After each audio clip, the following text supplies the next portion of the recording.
अहानबद तेंतकना social media site ओरिबा Facebook ता करोंगांबा खुमना थगलकपा update अंगतंग म्यामदा तेंतकना थमजगी हौजिक वारी सानगनी हाइना तौरिबसी कुकीना कैदौनुंगदा वारी सानसी यारोय मरमदी मोय अदुमक माइथीगनी खंगी अदुननी जरिबमदगा हौरइसे मोयदो ऑप्शन लेते लान नतना आइखोय मैतैगिदी लान ओइरसु वारी सानरसु अनिमक आइखोयना अदुमक ngमगनी हाइबा वाफम करोंगांबा खुमना फोंदोरकली मणिपुर टॉप चैनल की मैकेडी मैम मरुबी इ पाउसिंग मैम थमजगी अहानबदा कंगला पाव की एडिटोरियल मैम स्पेशल कंटेंट मोइना मैम अहानबदा थमजगी सिक्योरिटी ना लंगोई चंसिलक्पा हौजिक थोलिबि इरांग असिग मरी लाइनना स्टेट असिगी तोंगान तोंगान बसिंग मसम तमगी मफम यांखैरोमदा सिक्योरिटी फोर्सिंग थमनबा थौरांग लखोलखिबा सिना इरांग असिगी वॉरेशन पुरकपा ngमगदोरिब्रा सिक्योरिटी पर्सनल सिंगना मैम पुनमक लंगोई चंसिंदना थमलगा मणिपुर की अपन सक्तम थुगायरगा योंग थाउंग सथनबगी थौरांग लखोलिब्रा हाइबदु मियामना मिकुपना हुमसिंगना येंग चंगी अमरोमदना पाक्तकना कॉमिंग ऑपरेशन सथदुना सिंगनबा मियोय अमदि खुचुकुलाइ सिंग फोकनबा थौरांग सथनबा होनरिब्रा हाइबगी मतंगदा लैंगा के मैकेडिगी खंगनबा लेतबना मियामदा मिपाइबा पोखलिबसि लेबुक्थिबनि लमेन टुहेम कुकी सिंगना मितै मियाम की मथक्ता लांदारखिबगुम इंडिया आर्मी अमदि पैरामिलिटरी फोर्सिंगना मियाम की पुंसी अमदि लंथुम ngak senanaba honabagi mahuta landarakhiba kuki criminal singna tongsinuna yonglei merei naiba thabak thawang sathaduna mitei singbu makhoi ki bali gi hameng pangkhakna handuna leiringai gi serakta na hounana ahenba forcing thajilaktuna wathok asigi waroisin purakani hairibasida kadai fawba thajagadagi haibisini India government amadi state government की अनौब ललोंग ओइना सिंगी district सिंग अमदी तंपाक की मफम सिंगदा CRPF अमदी अतोप force सिंगी personal सिंग पाक्तकना थमनब थौरांग लखलिबा सिगी नुंग मनुंगसना Imphal अमदी greater Imphal की तोंगान तोंगान मफम सिंग याउना माइलोइसंग सिंगदसु मोहगी लादमी सिंगी लेफम केम ओंथोकनब थौरांग लखलिबा सिना मियाम की मफमदा करी थोकलगदगी हाइना मी पाइबा अमदी महाइरोइ सिंगना मखोगी महाइ मसिंग तमदा अकायब पिरकलगनी हाइबगी नुंगनांगबा पोखले मसिना मरम ओइरगा मिपाइरबा मियामना मौसागी पुंसीदा अकायब पिरक्तनबा खुलक अमदी माइलोइसंग सिंगना security थंबा यारोय हाइबगी फिरेप लौदुना मखोइबु लेहंदनबा होनरकबा इहौ लेरकलबदी वाथोकी मथक्ता वाथोक अमा थोलक्तुना हेना सरांगनबा अमा ओइरकबा याय लैंगाकना मियामगी याइफनबा थबक थौरमसिंगी मतंगना पैकेटकदबा थौरमसिंग मियामना मांगजौनना खंगनबा मदी मियामगी अपाम पामदगी मतुंगिना थबक पैकेटपा सुमि लैंगाकना पैकेटपा मदी पैखलकदबा थबकसिंग अदु याइफगदबा ओइरबदी मियामना मापुंग फाना कोऑपरेशन पीबगा इरोइनना थबक थौरमसिंग पुनमा खुमांग सक्शनन मंगमगनी लैंगाकी अनिंग अपामबसिंग अदुना मियामगी मायोक्ता ओइरबदी मियामना मदुगी मायोक्ता लैदुना अयत अपन पिरक्तुना ngahak amasu miyam anigi marakta लैंगा मियाम अनिगी मरक्ता मुक्नब थोलक्तुना सेमगा सगतपगी थबक थौरमसिंग थिनथानबगी मरम ओइरकनी हौजिक लैरिबा वाथोक असिगी वारोइसिन पुरकनबा थौरांगी मनुंगसन स्टेट असिगी तोंगान तोंगानबा मफम यांखैदा सिक्योरिटी फोर्सिंग दुलै थौरांग लखलिबा सिना इरांग लाक्सिननबा ओइरबदी अफब खोंथांनि लवी करिगुंबा मसिगी ओना तैनबदा मारिबाकी अपुनबा सक्तम ngakliबसिंग लाक्सिननबा मदि लमेन तुएनबसिंग लैबा असिदगी तोंगानबा लैबा सेपरेट एडमिनिस्ट्रेशन की डिमांड अदु पीनबगी सरौरांग सथनब ओइरकलबदी हेना तमथीबु वाथोक ओइरक्तुना अपुनबा इंडिया की सक्तमदा अकायबा पिरकलोय हैनिंगा लैति इंडिया गवर्नमेंट सही हेलबा वाथोक असिगी मतंगदा लौरखिबा थौदांगसिंगदा लांदारगलिबा मिटोप लमेन तुएनबसिंगदा हेना मिनुंगसी थंबा मदी मखोइबु ngak सेंदुना मितै मियामदा नोमै कापतुन एटेक्सा थानबगी थौंग असिदगी मियामना मयाइलम लैंगा की लुसिंगबसिंगदा थाजबा थंबंगमदना लैरि अदुबु इंडिया गवर्नमेंट की लुसिंगबसिंगी मफमदा अनौबा अहोंगबा मदी असुंबा वखल लैरकपदगी मेमारगी संगलकपा कुकीसिंग लैबासिगी असेंगबा सिटीजन नति मखोइबु लैबासिगी लैमाइदगी तकथोखिनबा फिरेप ओइना थामोइसिंग अहेनम सिक्योरिटी थाजलकपा ओइरबदी मियामना तरामना ओक्लुइदबगी मरम लैति मियामगी पुंसी अमसुम लंथुम ngaknaba थंबा लॉ एनफोर्सिंग एजेंसी पुलिस अमसुम सिक्योरिटी फोर्स सिंगना मियामना नोंगैसिंदोल ऑनसिंदुना मियर मिनै सथबा ताराबदी मदु संबलना हवाई मतोन चाबगा पंखकने हाइबा कंगला पावगी एडिटोरियल मैम स्पेशल कंटेंट मोइना मैमदा मखाताना थमजरी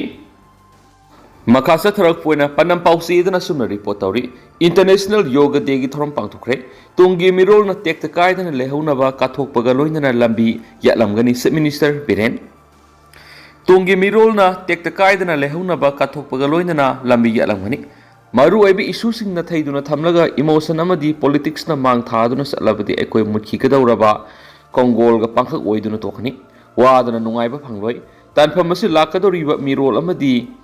amagi turning point ni khangna sachian chief minister nungthom berena phungdokre wafam asi lenga ki Manipur state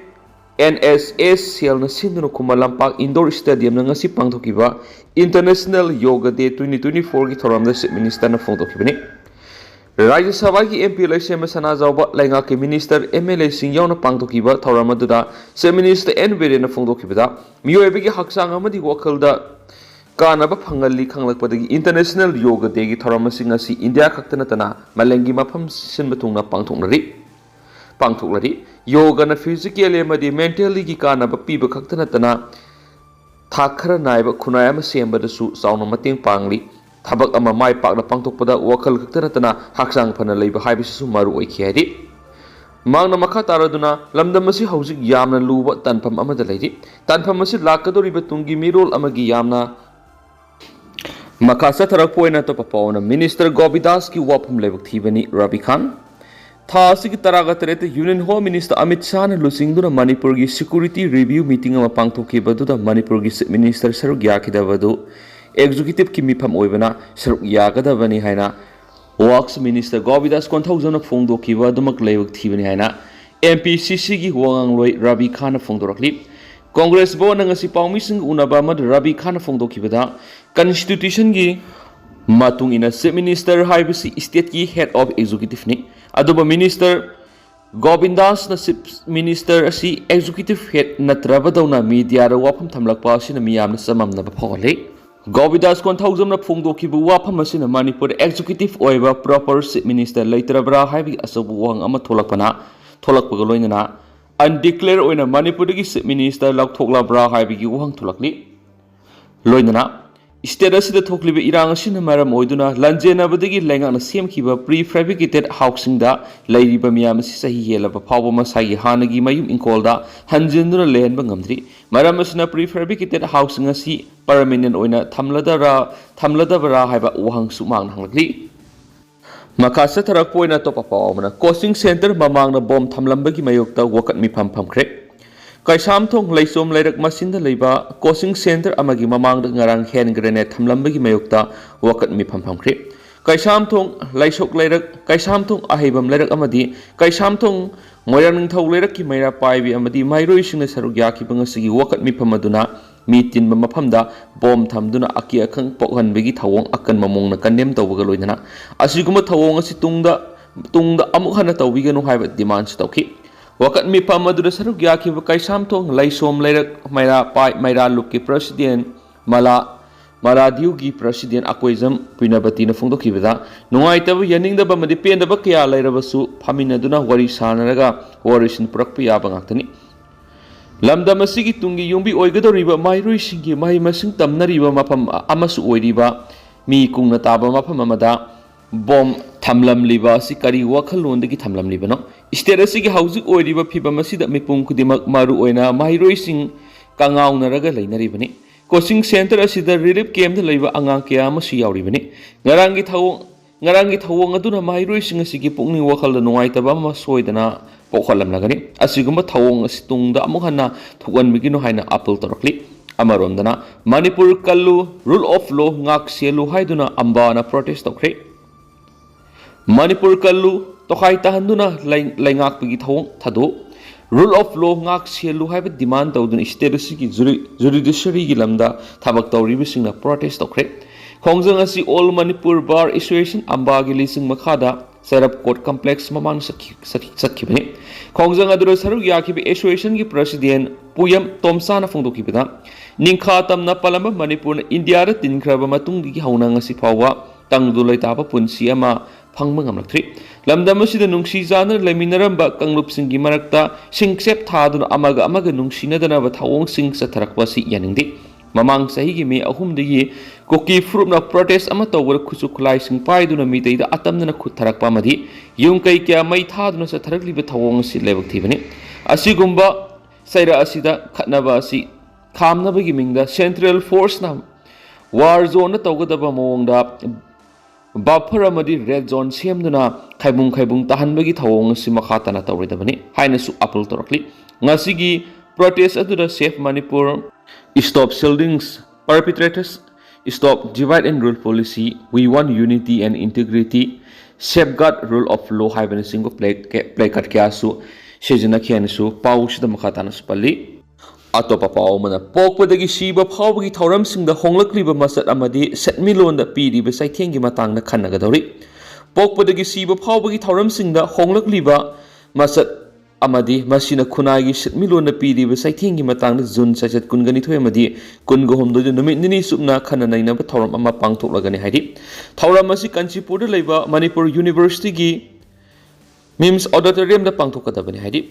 Organizing Committee numit nini gi khana naina ba miphamna thadorakpa chirol aman hai malem gi honglakliba awon ba kaya amana sufam nompham laislaktraba sel thungi awaba kya sumayunari ba iramda masida ahoinana akan masapu kya ama pirakli India gi state singi manungda khwai gi lairabi state ama oiriba masum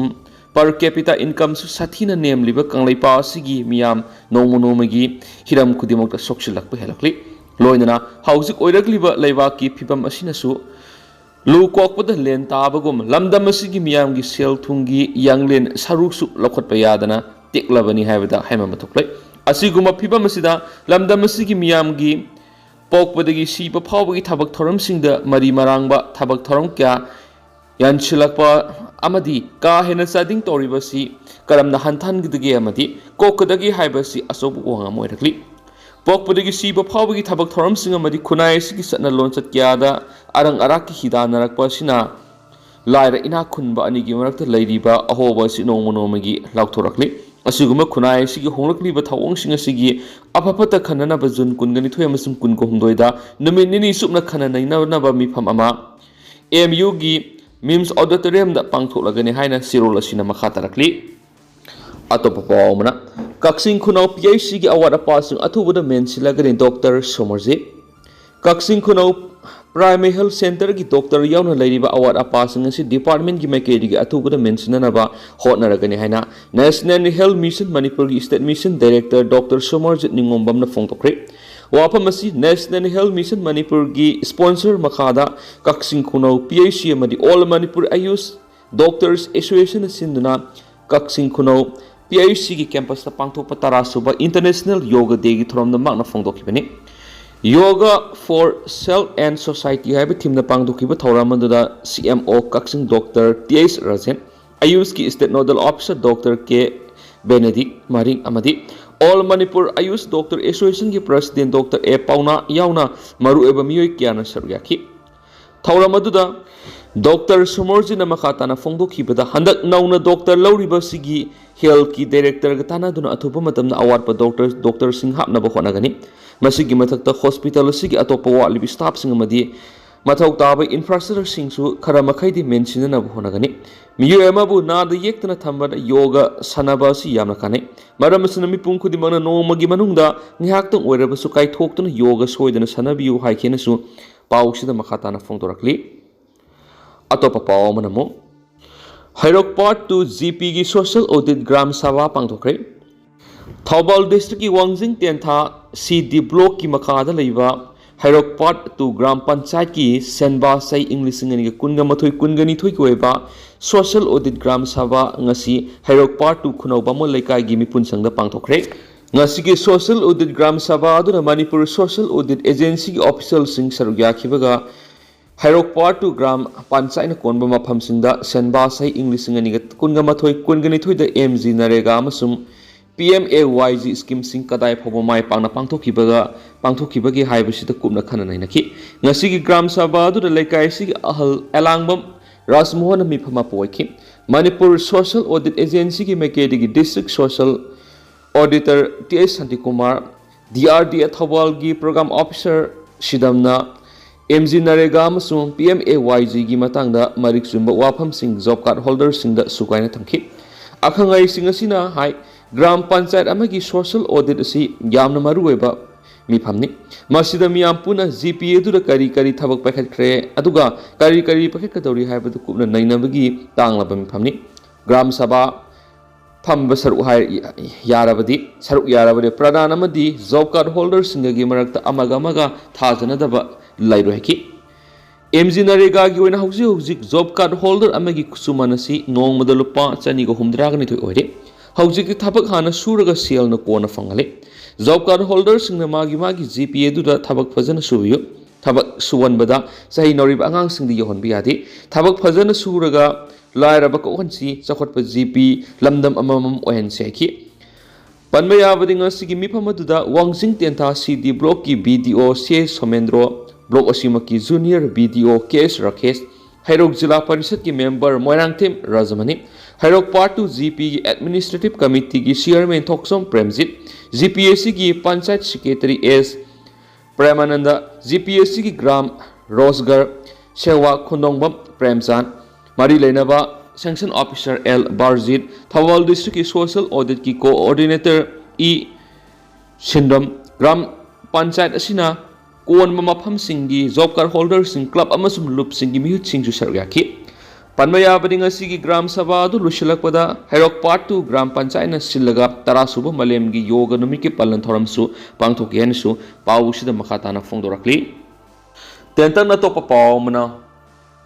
world Music Day की थोरम पांगथोखरे मलेम सिनब थुंगना पांगथोकनाबगु ngasi Manipur University की dance and music department सिनना World Music Day की थोरम मरी लेनना नोंमगी ओइबा सेमिनार अमा पांगथोखरे हाइदि universal peace and harmony through music and dance हाइबा थीमना डिपार्टमेंट असि लेक्चर हॉल दा पांगथोकिबा थोरम अदु स्कूल ऑफ ह्यूमैनिटीज MU की dean professor S Ibomcha dance music department की head doctor M थोइबामदी department Asima की assistant professor doctor B Vidyapati सु सरग याखी डिपार्टमेंट असि की महिरोइ सिंगना सयौ इसै सक्तुना हौदोखिबा थोरम अदुगी मतांगदा प्रोफेसर S इबोम्स फोंदोखिबदा आइखोइ मियोइबा अमसी पोकपदगी सीबा फावबद इसैग लोइनदुना चटली हाइबदा हाइमा मतोक्लै फोरुक कंगलु खुदिमंगना मागी करिगुम थबक थोरम अमा पांगथोकपद इसै एसि अयाम मतमदा यावी MU की मखादसु डांस एंड म्यूजिक डिपार्टमेंट सही क्यादगी जगोय अमदी इसै की मखल क्यागी सब्जेक्ट सिंग हांगदोक्तुना ताकवी तंबिदुना लाखली मलेंगी मफम पुमदा पांगथोकनाबगु ngasi डिपार्टमेंट असुनसु वर्ल्ड म्यूजिक डे की थोरम पांगथोकपा सिमा अफब खोंथांगनेखि अदुगा हौसिकुनति मियाम पाउस मतांग सलु सिनजरगे मसु मियाम पुना नवाब तिगनामि